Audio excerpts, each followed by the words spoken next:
Hello traders, welcome back to the understand market structure की इस series में। और आज हम लोग देखने वाले हैं 29 मई की मार्केट को कि 29 मई को हम लोगों ने कहां कहां पे ट्रेड्स लिए थे और जो ट्रेड्स हम लोगों ने लिए थे उनके पीछे का लॉजिक क्या था, हम लोगों ने कौन सी साइकोलॉजी यूज़ करी थी, कितना रिस्क रिवॉर्ड रखा था और जो ट्रेड्स हम लोगों ने करे थे उनमें हमको टारगेट अचीव हुआ था या फिर लॉस हुआ था। सबके बारे में बात करेंगे ताकि आप लोगों को मार्केट बिहेवियर के बारे में जानने को मिले, मार्केट किस तरीके से मूव करती है वो आपको सीखने को मिले, साथ ही लाइव मार्केट में किस तरीके से ट्रेडिंग करी जाती है, किस तरीके से थिंकिंग होती है, वो सब भी आपको सीखने को मिलेगा। तो वीडियो काफ़ी ज़्यादा इंटरेस्टिंग होगी, एंड तक बने रहना। चलिए अब स्टार्ट करते हैं।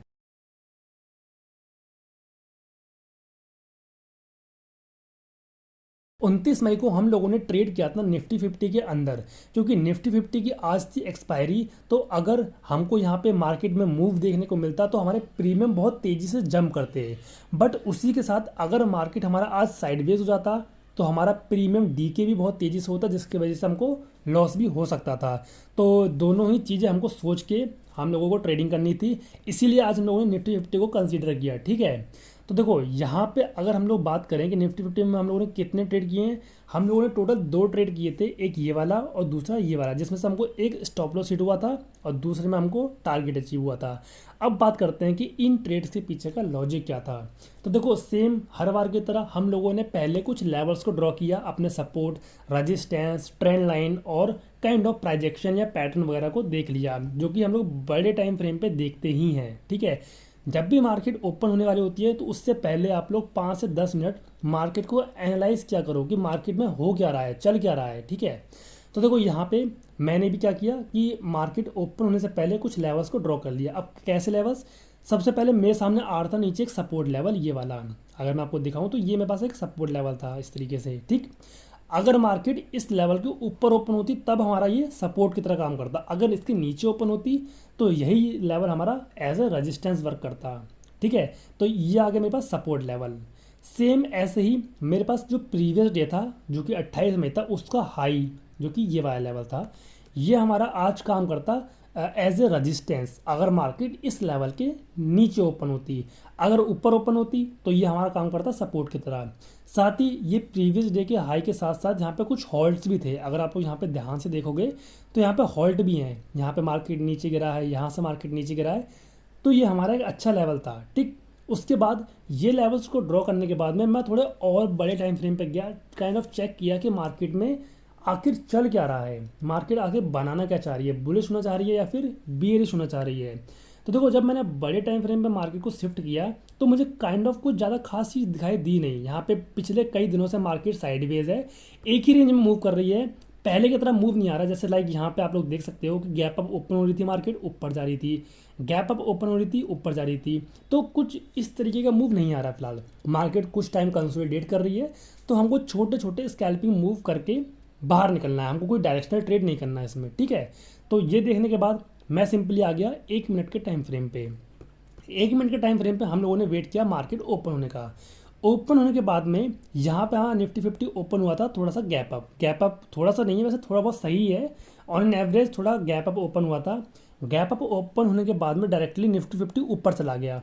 अब देखो स्टार्टिंग में जब मार्केट ओपन होती है तो हम लोग डायरेक्टली अपना कोई भी ट्रेड पंच नहीं करते हैं, हम लोग काइंड ऑफ 5 से 10 मिनट या फिर 15 मिनट मार्केट को देखते हैं कि मार्केट कहाँ जाना चाहती है, उसके बाद ही ट्रेड करते हैं। ठीक है, तो देखो यहाँ पे हमारा निफ्टी 50 ओपन हुआ, ऊपर गया, ऊपर जाने के बाद में रेजिस्टेंस जोन जो मैंने ड्रॉ किया था ये वाला रेजिस्टेंस लेवल, इसको ब्रेक करके वापस नीचे आ गया, अगेन ऊपर गया, वापस नीचे आ गया। अब देखो यहाँ पे मेरे सामने कुछ 2 लेवल आ चुके थे फॉर इंट्राडे। देखो यहाँ पे ये इंट्राडे हाई आ चुका था और दूसरा बन चुका था इंट्राडे लो जो कि ये वाला था।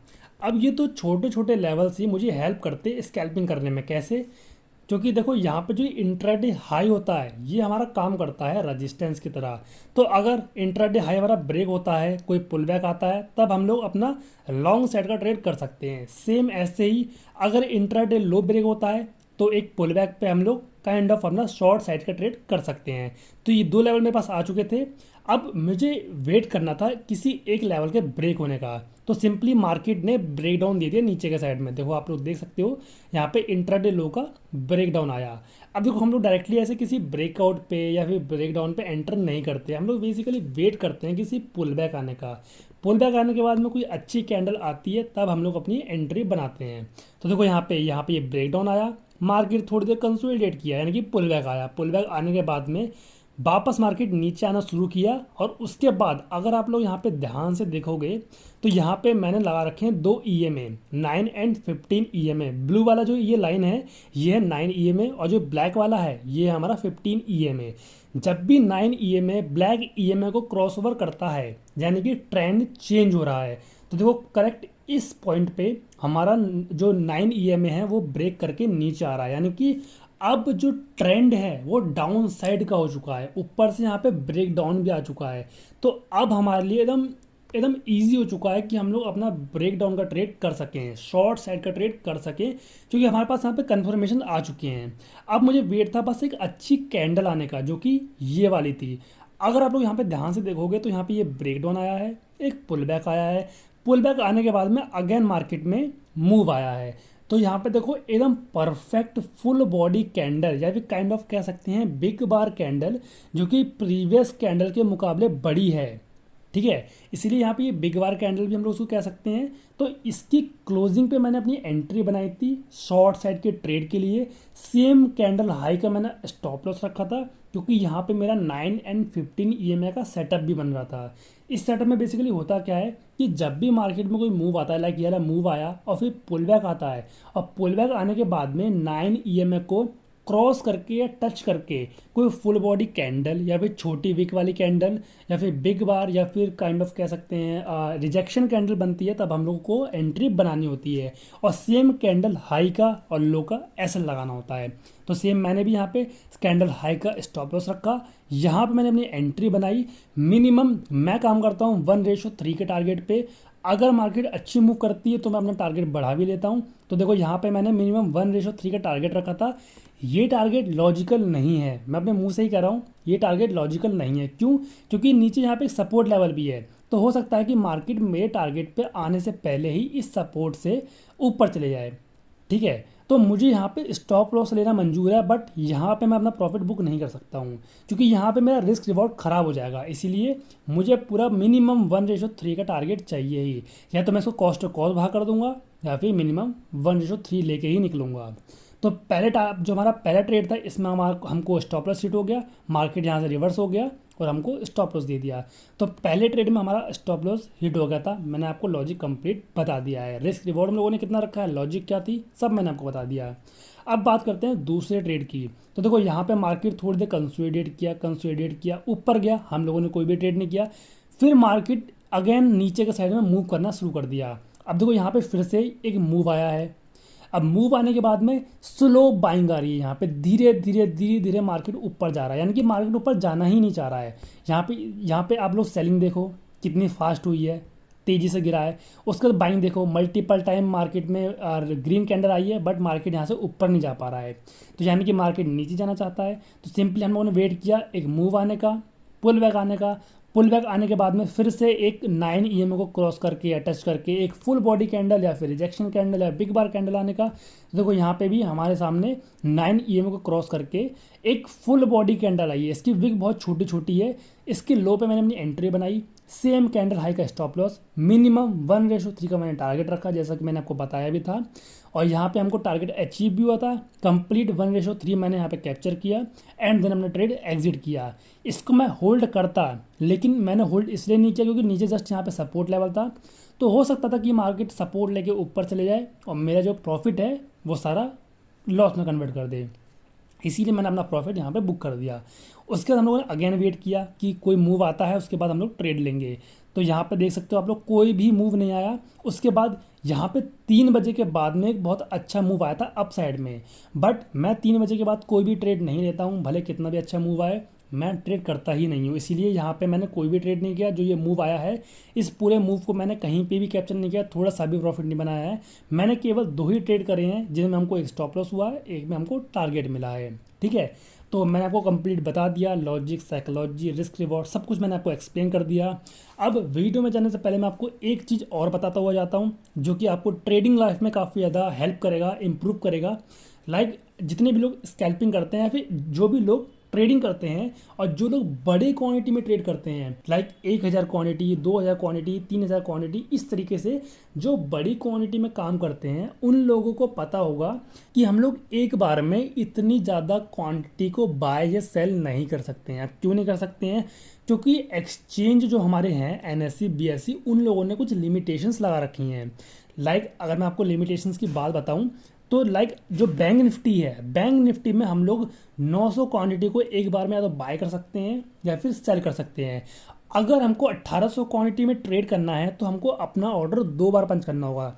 लाइक पहले हमको 900 क्वांटिटी बाय करनी पड़ेगी एंड देन अगेन हमको 900 क्वांटिटी बाय करनी पड़ेगी, यानी कि 2 बार हमको अपने ट्रेड पंच करने होंगे। अब इससे दिक्कत क्या है? दिक्कत ये है कि जितने भी लोग बड़ी क्वांटिटी में ट्रेड करते हैं उनको प्राइस डिफरेंस आ जाता है उनका, यानी कि उनको 2-4 रुपये का डिफरेंस आ जाता है, जो कि उनको काफ़ी बड़ा लॉस दे सकता है। जिनकी बहुत बड़ी क्वांटिटी होती है उनके लिए 2-4 पॉइंट भी बहुत ज़्यादा इंपॉर्टेंट होते हैं। तो ऐसे में आप लोग यूज़ कर सकते हो आइसबर्ग ऑर्डर को। आइसबर्ग ऑर्डर बेसिकली एक फीचर है जिसकी हेल्प से आप लोग अपनी बड़ी क्वांटिटी की ट्रेड एक ही बार में पंच कर सकते हो। आपको मैनुअली बार बार अपने ट्रेड पंच नहीं करने पड़ेंगे। लाइक एक बार में 900 क्वांटिटी, फिर दूसरी बार में, तीसरी बार में, इस तरीके से आपको नहीं करना पड़ेगा। आप लोग सिंपली एक ही बार में 10,000 20,000 जितनी भी चाहते हो क्वांटिटी एंटर करोगे, क्लिक करोगे, आपका ऑर्डर पंच हो जाएगा। ठीक है। बट अगर आप लोग धन को यूज़ करते हो तो आपको मिलेगा आइसबर्ग प्लस। अब ये आइसबर्ग प्लस क्या है उसके बारे में मैं आपको बता देता हूँ। देखो बेसिकली जो आइसबर्ग ऑर्डर होता है वो काम करता है लेग्स के ऊपर। यानी कि अगर मैं आपको एग्जांपल के साथ में समझाने का ट्राई करूँ तो यहाँ पे मेरे सामने निफ्टी का एक 24,850 का पुट ऑप्शन है।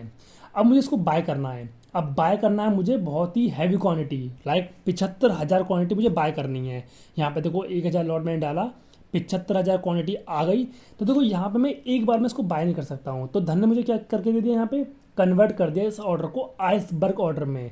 यानी कि मेरा ऑर्डर अब टुकड़ों में बढ़ जाएगा। अब कितने टुकड़ों में बढ़ जाएगा वो यहाँ पे लिखा हुआ है, 42 टुकड़ों में मेरा ऑर्डर कट जाएगा, बट जाएगा। उसके बाद एक एक करके एक्सचेंज को सेंड होगा, यानी कि पहला लेग सेंड होगा, फिर दूसरा, तीसरा, चौथा, इस तरीके से 42 लेग्स एक्सचेंज को सेंड होंगे एंड देन मेरा यहाँ पे आप जो ट्रेड है वो पंच हो जाएगा। बट जो धन है, धन वालों ने इसको इम्प्रूव कर दिया है और इसको कर दिया आइसबर्ग प्लस। अब आइसबर्ग प्लस क्या है? पहले जहाँ पे हमारे लेग्स एक एक करके जाते थे, यानी कि पहले एक लेग जा रहा है, दूसरा जा रहा है, तीसरा जा रहा है, उन्होंने यहाँ पे कर दिया है सारी लेग्स एक साथ भेजने वाला काम। यानी कि अगर आप लोगों ने यहाँ पे अपना ऑर्डर पंच किया है तो आपका जो ऑर्डर है वो एक एक करके हिट नहीं होगा, आपकी लेग्स एक एक करके जो है एक्सचेंज को नहीं जाएंगी, बल्कि सारी की सारी लेग्स 42 हो, 50 हो, 100 जितनी भी लेग्स होंगी, सभी लेग्स एक साथ ट्रांसफ़र करी जाएगी एक्सचेंज को और आपका ट्रेड पंच करा जाएगा। अब इससे फ़ायदा क्या है? इससे ये फ़ायदा है कि आपका कम से कम टाइम में ऑर्डर पंच हो जाएगा। पहले जो आइसबर्ग ऑर्डर था उसमें कम से कम 2 से 4 सेकंड का डिले हो जाता था, जिसकी वजह से आपकी जो कुछ क्वांटिटी थी वो डिफरेंट प्राइस पे मिल जाती थी। बट आइसबर्ग प्लस में सब लेग्स एक साथ सेंड होने की वजह से, एक साथ हिट होने की वजह से आपको आपका प्राइस जो आपने चूज़ किया है उसी पे ही मिलेगा। ठीक है। मिली सेकेंड में आपका ऑर्डर पंच हो जाएगा, एकदम क्विकली आपका ऑर्डर पंच होगा और आपको कम प्राइस डिफरेंस देखने को मिलेगा और आप लोग अच्छी क्वांटिटी में भी अपना ट्रेड कर पाओगे। आपको कोई भी दिक्कत यहाँ पे फेस करने को नहीं मिलेगी। तो अगर आप लोगों को आइसबर्ग प्लस यूज़ करना है तो आपको अपना अकाउंट धन में ओपन करवाना पड़ेगा, क्योंकि ये फीचर आपको सिर्फ धन के अंदर देखने को मिलता है। तो अगर आप लोगों को भी आइसबर्ग ऑर्डर यूज़ करना है, आइसबर्ग प्लस ऑर्डर, तो आपको सिंपली धन में अपना अकाउंट ओपन करवाना है। अकाउंट ओपन करवाने के लिए आपको सिंपली डिस्क्रिप्शन में जाना है, मैंने वहाँ पर धन का लिंक प्रोवाइड कर दिया, जाकर चेकआउट करो, अकाउंट अपना ओपन करवाओ और सिंपली आप भी इस तरीके से अपना आइसबर्ग प्लस वाला ऑर्डर यूज़ कर पाओगे। फिलहाल जो इस वीडियो में मुझे आपको बताना था, ये हम लोगों ने कहाँ कहाँ पे ट्रेड्स लिए थे वो मैंने आपको बता दिया है, लॉजिक, एक्सप्लेनेशन सब कुछ मैंने आपको एकदम डिटेल में बताया है। बाकी मिलेंगे इसी तरीके की नेक्स्ट वीडियो में, तब तक के लिए take care and thanks for watching this video guys.